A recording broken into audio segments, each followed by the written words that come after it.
வணக்கம் நண்பா. இந்த வீடியோவில் நம்ம என்ன பார்க்க போகிறோம்னா, குவைத்துக்கு வீட்டு டிரைவராக வரவங்களுக்கு வேலை ஈஸியாக கஷ்டமாங்கிறத பார்க்க போகிறோம். அதுமாரி கம்பெனியோட கம்பேர் பண்ணும்போது வீட்டில் எவ்வளோ சம்பளம்ங்கிறதையும் பார்க்க போகிறோம், வேலை எவ்வளோ ஈஸி கஷ்டங்கிறதையும் பார்க்க போகிறோம். வீடியோ ஸ்கிப் பண்ணாமல் கண்டினியூ பண்ணுங்கள். அப்போ தான் வீடியோவில் நான் என்ன சொல்லியிருக்கேங்கிறது உங்களுக்கு தெரியும். வாங்க வீடியோக்குள்ளே போகலாம்.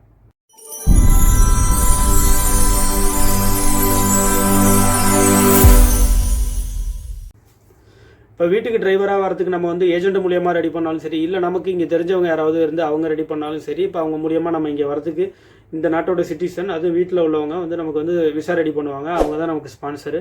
அவங்கள தான் கஃபீல்னு சொல்லுவாங்க. கஃபீல் மத்தலப் ஓனரை தான் குறிக்கும். அவங்க தான் நமக்கு விசா ரெடி பண்ணுறாங்க. அவங்க நமக்கு எந்த வேலை கொடுத்தாலும் நம்ம செஞ்சு தான் ஆகணும். டிரைவராக தான் வந்திருக்கேன், நான் டிரைவர் வேலை தான் செய்வேன்னு சொல்லவே முடியாது. ஏன்னா எந்த வேலை கொடுத்தாலும் நம்ம செஞ்சே ஆகணும். வீட்டில் பொதுவாக எத்தனை வண்டி இருக்குதோ அத்தனை வண்டி நம்ம கழுவி தான் ஆகணும். கிட்டத்தட்ட வீட்டில் ஒரு 5-6 பேர் இருக்கலாம். அவங்களுக்கு தனித்தனி வண்டி இருக்கலாம். கிட்டத்தட்ட ஒரு 4 வண்டி இருக்கலாம், 5 வண்டி இருக்கலாம். எத்தனை வண்டி இருந்தாலும் வீட்டில் நம்ம கழுவி தான் ஆகணும். இப்போ வீட்டை பொறுத்தவரையும் நீங்கள் ஒரு டிரைவராக இருந்தீங்கன்னா அந்த எல்லா வேலையும் நீங்கள் செஞ்சுட்டு கொஞ்சம் ஃப்ரீயாக கூட இருக்கலாம். ஆனால் அதே வீட்டில் இன்னொரு டிரைவர் இருந்தாலோ, இல்லைனா ஒரு ரெண்டு டிரைவர் இருந்தாலோ அப்படிப்பட்ட இருக்கிறாங்க அப்படின்னா அந்த வீட்டில் நீங்கள் வேலை செய்கிறது கஷ்டம். ஏன் சொல்கிறேன்னு வச்சுக்கிங்க, புதுசாக வரவங்களை என்றைக்குமே பழைய டிரைவர் மதிக்கவே மாட்டாங்க. ஏன்னா அவங்க கிட்டத்தட்ட ஒரு 2 வருஷமாக இருக்கலாம், இல்லை ஒரு 4 வருஷமாக இருக்கலாம், ஒரு 5 வருஷமாக இருக்கலாம், இல்லை 10 வருஷமாக கூட இருக்கலாம். அவங்கள்ட்ட அந்த எக்ஸ்பீரியன்ஸ் இருக்கும். அதனால் என்ன செய்வாங்க, புதுசாக வரவங்களை எவ்வளோக்கு எவ்வளோ வேலை வாங்க முடியுமோ அவ்வளோக்கு எவ்வளோ வேலை வாங்குவாங்க. அதுவும் தமிழ்நாட்டை பொறுத்தவங்களாக இருந்தோம் அப்படின்னா இன்னும் ஜாஸ்தியாகவே வேலை வாங்குவாங்க. ஏன்ங்கிறது ஒன்று என்னென்னு, நமக்கு மொழி தெரியாது. புதுசாக வரவங்களுக்கு மொழி தெரியாது. இன்னொன்று என்னென்னு பார்த்தீங்கன்னா, யாருக்கிட்டையுமே நம்ம எதுவுமே பதில் சொல்ல முடியாது. ஏன்னா குவைத்து சிட்டிசன்ஸ் அதிகமாக அரபி பேசுவாங்க. மற்ற நாட்டவரை சேர்ந்தவங்க டிரைவர் இருக்காங்க அப்படின்னா எல்லாருக்குமே ஹிந்தி தெரியும், நமக்கு ஹிந்தி தெரியாது. அதுவும் நமக்கு ஒரு மைனஸு. புதுசாக வந்தோம்னா ரொம்பவே கஷ்டப்படணும். இப்போ வீட்டுக்கு டிரைவராக வந்துட்டோன்னு வச்சுக்கிங்க, இப்போ வீட்டில் யாருமே இல்லை, நம்ம தான் அந்த வீட்டுக்கு ஒரு டிரைவர். பழைய டிரைவர் இருந்தவங்க போயிருப்பாங்க, நம்ம வந்திருக்கோம். அப்படிங்கிற பட்சத்தில் நம்மளை ஓரளவுக்கு கொய்த்தீஸ் கொஞ்சம் மதித்து பேசுவாங்க. நம்மக்கிட்ட எதாக இருந்தாலும் நம்மள்கிட்ட தெரியப்படுத்துவாங்க. அதுமாரி நமக்கு மொழி தெரியலனாலும் சொல்லிக் கொடுக்கறதுக்கான வழியை தேடுவாங்க.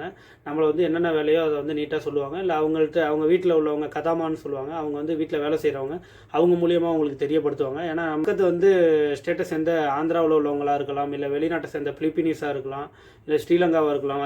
அதிகபட்ச வீட்டில் பார்த்திங்கன்னா ஸ்ரீலங்காவில் இருப்பாங்க. அவங்களுக்கு தமிழ் தெரியும், நமக்கு தெரியப்படுத்துவாங்க. இப்போ ஒரு வீட்டில் 3 வண்டி இருந்தாலும் சரி, 5 வண்டி இருந்தாலும் சரி, அந்த வண்டியை எழுந்திரிச்சு கழுவி ஆகணும். காலையில் கிட்டத்தட்ட ஒரு 5 மணிக்கு எழுந்திரிச்சு அவங்க வெளில போகிறதுக்கு முன்னாடியே வண்டி எல்லாத்தையுமே கழுவி வச்சிடணும். அதுதான் இங்கே ஃபர்ஸ்ட் ஆஃப் ஆல் அதுதான் பண்ணி ஆகும். அடுத்த உடனே உங்கள் கையில் வண்டியை கொடுத்து வண்டியை ஓட்டுன்னு சொல்ல மாட்டாங்க. ஏன்னா அது உடனேலாம் நடக்காது.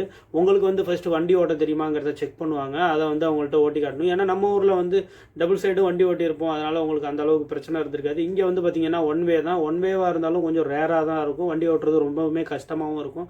நீங்கள் அதை இங்கே ஒரு டைம் அவர்கிட்ட ஓட்டி காட்டி பழகணும். அதுமாரி உங்களுக்கு லைசன்ஸ் ரெடி பண்ணுறதுக்கான தேவையெல்லாம் அவங்க இது பண்ணுவாங்க. டேரெக்டாக நம்ம கம்பெனிக்கு வரணும்னா விசாவுக்கு ரொம்பவுமே ரெடி பண்ணணும், காசு ரெடி பண்ணணும். அதுமாரி அவ்வளோ சீக்கிரம் கிடைக்காது. ஆனால் வீட்டை பொறுத்தவரையும் வந்தீங்கன்னா உங்களோட ஸ்பான்சர் உங்களுக்கு சீக்கிரமே லைசன்ஸ் ரெடி பண்ணி கொடுத்துருவாங்க. என்னது வந்த உடனே வண்டி மட்டும் தான் கழுவணுமான்னு கேட்டிங்கன்னா, வண்டி கழுவுற வேலை மட்டும் இல்லைங்க. கூட்டுற வேலையாக இருந்தாலும் சரி, கார்டன் வேலையாக இருந்தாலும் சரி, இது மாதிரி சின்ன சின்ன வேலை அவங்க வீட்டில் என்னென்ன இருக்குதோ உங்களுக்கு வண்டி ஓட்ட கொடுக்குற வரையுமே அந்த வேலையெல்லாம் வாங்குவாங்க. வீட்டை பொறுத்த வரையும் பார்த்தீங்கன்னா எல்லாருமே நல்லவங்களாக தான் இருப்பாங்க. இருந்தாலும் நம்ம அவங்கள்ட்ட எந்த அளவுக்கு பேசுகிறோமோ, பழக்கத்தை வளர்த்துக்கிறோமோ அந்த அளவுக்கு அவங்க நம்மள்ட்ட நல்லா பழகுவாங்க. நமக்கு வேலையும் கொஞ்சம் தோதுவாக கொடுப்பாங்க. இருந்தாலும் பார்த்தீங்கன்னா 50-50 தாங்க. எதையுமே நம்ம கன்ஃபார்மாக சொல்ல முடியாது. வேலை கொஞ்சம் ஹார்டாக தான் இருக்கும். அதுமாரி சம்பளம் பார்த்தீங்கன்னா ஸ்டார்டிங் 80 கேடிக்கு கொடுக்கறதுக்கு சான்ஸ் இருக்குது. அப்படி இல்லைன்னா அவங்களுக்கு புதுசாக வர டிரைவருக்கு 100 தினார் சம்பளம் கொடுப்பாங்க. 100 தினார்னா அது மட்டும்தாங்க கொடுப்பாங்க, அதுக்கு மேலே இருக்காது. 100 தினார்னா இன்றைக்கி ரேட்டுக்கு பார்த்தீங்கன்னா ஒரு 270 ரூபா வச்சுக்கிட்டிங்கனாலும் 27,000 ரூபா வரும். அதில் தான் நீங்கள் ரீசார்ஜ் பண்ணிக்கணும். உங்களுக்கு ஏதாவது தேவைப்படுது போது வருதுன்னா நீங்கள் அதில் தான் வாங்கிக்கணும். அதுக்கு மேலே சம்பளம் கொடுக்க மாட்டாங்க. எனக்கு தெரிஞ்ச வரையும் புதுசாக வரவங்களுக்கு அதுதான் கொடுக்குறாங்க. சில ஷேக் வீடு ஏதாவது இருக்கலாம், சில நல்ல வீடு ஏதாவது இருக்கலாம். அங்கெல்லாம் அமௌண்ட் ஜாஸ்தி கொடுக்கறதுக்கு வாய்ப்பு இருக்கலாம். ஆனால் அதிகபட்சம் 100 தினார் கொடுப்பாங்க. வீட்டுக்கு வந்துட்டால் நமக்கு லீவு ரொம்பவுமே கம்மிங்க. மாதத்துக்கு ஒரு லீவு கொடுக்கலாம். அதிகபட்சம் மாதத்துக்கு ஒரு லீவு தான் கொடுப்பாங்க. கொஞ்சம் நல்ல வீடாக இருக்குது அப்படின்னா மாதத்துக்கு 2 லீவு கொடுக்கறதுக்கு சான்ஸ் இருக்குது. இருந்தாலும் லீவுக்கு போகிற வர செலவுலாம் உங்களுக்கு இருக்குது. இப்போ நீங்கள் ஒரு வீட்டுக்கு டிரைவராக வரீங்கன்னா நீங்கள் ஒரு 20 கேடி உங்களுக்குன்னு செலவுக்கு எடுத்து வச்சுக்கிட்டா கூட நீங்கள் 80 கேடி தான் சம்பாதிக்கலாம். 80 கேடின்னா நீங்களே 80 × 270 போட்டு பார்த்துக்கங்க, உங்களுக்கே தெரியும். ஆனால் நீங்கள் கம்பெனிக்கு வந்தீங்கன்னா உங்களுக்கு ரொம்பவுமே ஒரு நல்லது மாதிரி. ஆனால் வந்து கம்பெனிக்கு வந்து நம்ம லைசன்ஸுக்காக வந்து அமௌண்ட்டு பெரிய அளவில் கட்டுற மாதிரி இருக்கும். கம்பெனி டிரைவராக வரணும்னா வந்து லைசன்ஸ் எடுக்கிறதுக்கு நம்ம தான் பணம் கட்டி ஆகணும். ஆனால் வீட்டுக்கு வந்தீங்கன்னா உங்களுக்கு வந்து உங்களோட கஃபிலே வந்து டிரைவிங் லைசன்ஸ் எடுத்து கொடுத்துருவாங்க. அது உங்களுக்கு ஓரளவு ஈஸி. ஆனால் வீட்டை வந்து பார்க்கும்போது நீங்கள் கம்பெனியை வந்து கம்பேர் பண்ணிங்கன்னா கம்பெனியில் உங்களுக்கு வந்து ஒரு 12 மணி நேரம் டியூட்டியாக இருக்கலாம். உங்களுக்குன்னு ஒரு வண்டி கொடுத்துருவாங்க. அந்த ஒரு வண்டியை நீங்கள் வந்து உங்களுக்கான வேலையை வந்து டைமிங் சொல்லிடுவாங்க. இந்த டியூட்டி இந்த டைமுக்கு போய்ட்டு இந்த டைமுக்கு வரணும்னு சொல்லிடுவாங்க. அதுமாரி ஒரு 4 ஷிஃப்ட்டு ஒரு 3 ஷிஃப்ட்டு இல்லை ஒரு 4 ஷிஃப்ட்டு தான் வந்து கம்பெனியில் அதிகபட்சம் கொடுப்பாங்க. சம்பளம் வந்து பார்த்தீங்கன்னா ஸ்டார்டிங் சம்பளம் வந்து ஒரு சின்ன வண்டி ஓட்டுறவங்களுக்கு ஒரு 160லேருந்து 180 வரையும் கொடுக்கறதுக்கு வாய்ப்பு இருக்குது. அது வந்து 12 ஹவருக்கு கூட கொடுக்கலாம். இல்லை வந்து சில இடம் வந்து இப்போ எங்கள் கம்பெனியில் புதுசாக வந்த டிரைவருக்கு இன்னும் கொஞ்சம் ஜாஸ்தியாகவே கொடுக்குறாங்க. அதுமாரி வந்து சம்பளமும் வந்து ஒரு டிஃப்ரெண்ட்டில் இருக்குது. ஆனால் அதிகபட்சம் வந்து பார்த்திங்கன்னா 180 தினார் வரத்துக்கு வாய்ப்பு ரொம்பவுமே அதிகம். அதுக்கு கம்மியாக இருக்கிறதுக்கு வாய்ப்பு இல்லை. ஏன்னா 8 ஹவருக்கு வந்து உங்களுக்கு 120ன்ட்டு டிரைவரை அழைச்சிட்டு வரதுக்கு வாய்ப்பு இருக்குது. ஆனால் வண்டி ஓட்டும் போது 180 இல்லை 200 கொடுக்கறதுக்கு கூட சான்ஸ் இருக்குது. அதுதான் வந்து ஒரு நினச்சிட்டு இருப்போம். டிரைவர் வேலை ரொம்ப ஈஸின்னு நினச்சிட்டு இருப்போம். அதுதாங்க ரொம்ப கஷ்டம். ஃபாரினில் தான் ஒன் வேவில் வந்து வண்டி ஓட்டுறோம், அது நமக்கு ரொம்பவே ஈஸின்னு நினச்சிட்டு இருக்கோம். ஆனால் அதுமாரி கிடையவே கிடையாதுங்க. ஏன்னா எவ்வளவோ ஆக்சிடென்ட் நடந்துக்கிட்டு இருக்குது, நம்ம பார்த்துக்கிட்டு இருக்கோம். ஒன் வேங்கிறது மட்டும்தான் நமக்கு தெரியும். ஆனால் வந்து வண்டி எவ்வளோ ஃபாஸ்ட்டாக போகும், எப்படி வண்டி ஓட்டுறாங்க போகிறாங்க வராங்கிறது நமக்கு தெரியாது. டக்குன்னு போவாங்க. நம்ம வந்து டக்குன்னு ஒரு பிரேக் அடிக்கிறோம், பின் சைடுலேருந்து இடிச்சிட்டோம்னா வந்து எல்லாமே வந்து நம்ம மேலே தான் சேரும். நம்ம தான் வந்து நம்மளோட இன்சூரன்ஸை கிளியர் பண்ணுற மாதிரி கூட இருக்கலாம். அதனால் வந்து நம்ம வண்டியை ரொம்பவுமே சேஃப்டியாக ஓட்டணும். டிரைவர் இருக்கிற இடத்துக்கு நம்ம போயிருக்கோம் அப்படின்னு வச்சிங்களேன், அந்த டிரைவருக்கு வந்து மொழி தெரியும். அவர் நம்மளை வந்து நம்மளோட கஃபீல்கிட்ட வந்து தப்பாக சொல்கிறதுக்கான வாய்ப்பு இருக்குது.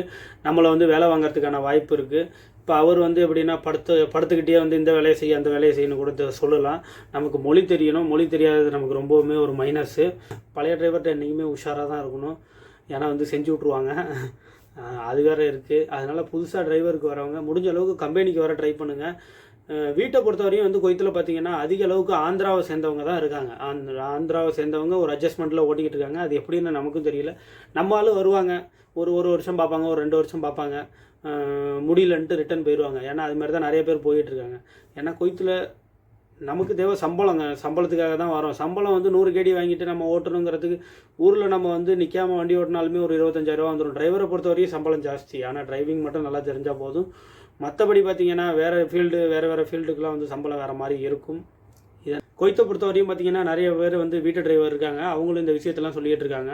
அதுவும் நீங்கள் பார்த்துருக்கலாம். பார்க்காத பட்சத்தில் ஏதோ ஒரு வீடியோவை நீங்கள் பார்த்தாலும் வந்து அது கஷ்டமாக ஈஸியாங்கிறத தெரிஞ்சுக்கிட்டு நீங்கள் வரலாம். அதுக்காக தான் நானும் இந்த வீடியோவில் வந்து இந்த விஷயத்த சொல்கிறேன். அதுமாரி கொய்த்தில் சின்ன விஷயத்தையும் நான் சொல்லுவேன். நீங்கள் எப்படிங்கிறத வந்து நம்ம வீடியோவை பார்த்தீங்கன்னா உங்களுக்கு தெரியும். இப்போ வந்து டிரைவராக வரவங்க கொஞ்சம் யோசிச்சுக்கிட்டு வாங்க. அதுமாரி சம்பளம் தெரிஞ்சுக்கிட்டு வாங்க. சம்பளம் தெரியாமல் வராதிங்க. சம்பளம் வந்து மிகவும் கம்மி. அதனால் வந்து முடிஞ்ச அளவுக்கு வீட்டுக்கு டிரைவராக வரவங்க சம்பளம் ஒரு 120 தினார்னாச்சும் கொடுக்குறாங்களான்னு பார்த்துட்டு வாங்க. இல்லைனா கம்பெனிக்கு வரதுக்கு ட்ரை பண்ணுங்கள். இந்த வீடியோ உங்களுக்கு பிடிச்சிருந்ததுன்னா லைக் பண்ணுங்கள், கமெண்ட் பண்ணுங்கள். நம்மளோட கொய்த்தமிழன் 2205 சேனலை வந்து சப்ஸ்கிரைப் பண்ணுங்கள். மீண்டும் ஒரு வீடியோவில் சந்திப்போம். நான் உங்கள் மணி. பை.